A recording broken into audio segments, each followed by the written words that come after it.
নবদ্বীপ ধাম কি জয়, গৌর সুন্দর কি জয়। মায়েরা উলুধ্বনি দিতে জানেন? কই দেখি একটু উলুধ্বনি শোনান তো। আচ্ছা জানেন তাহলে, কিন্তু কৃপণতা করছেন কেন? উলুধ্বনি করলে যুগল ধ্বনি হয়ে যায়। ও আর লো দুটো অক্ষরের মধ্যে রাধা কৃষ্ণ যুগল বিরাজ করেন। কেউ যদি একবার উলুধ্বনি করে, দিন অন্তে যখন আপনারা সন্ধ্যা প্রদীপ জ্বালান, শঙ্খ বাজান, সাথে সাথে উলুধ্বনিও করবেন।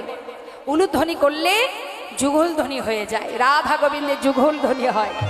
তাই প্রত্যেক দিন যুগল ধ্বনি করবেন, উলুধ্বনি করবেন। তা আজ আমরা এলাম কোথায়? শ্রীধাম নবদ্বীপ ধামে। নিতাই গৌর হরিবল, গৌর হরিবল, হরিবল। শ্রীধাম নবদ্বীপের মাঝে গৌর সুন্দর। একটু মন দিতে হবে, লীলার দিকে আমাদের ধ্যান রাখতে হবে।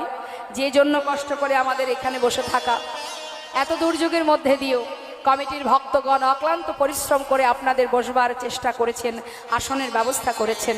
সত্যি সারাদিন প্রচণ্ড খেটেছেন, না হলে আরো 2 ঘন্টা আগেই লীলা শুরু হয়ে যেত।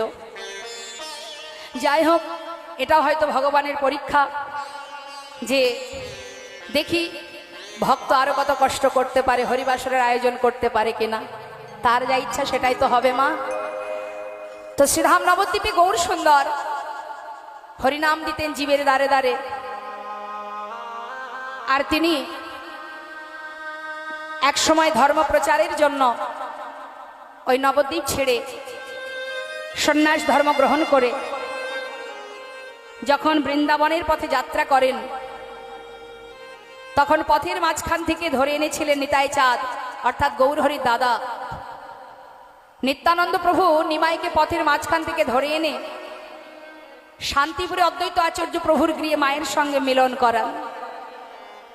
যখন মায়ের কোলে মিলন হলো, মা দেখলেন ছেলে সন্ন্যাসী হয়ে গেছে। মা কাঁদছেন। কোন সন্তান যদি সন্ন্যাসী হয়ে যায়, ভক্তি জগতে প্রবেশ করে, তাকে আর সংসারে, মায়ার সংসারে আপনি বেঁধে রাখতে পারবেন না, তাকে আর বাধা সম্ভব নয়। তাই মা যখন কাঁদছে, গৌরহরি বলছে, মা তুমি কাঁদছো,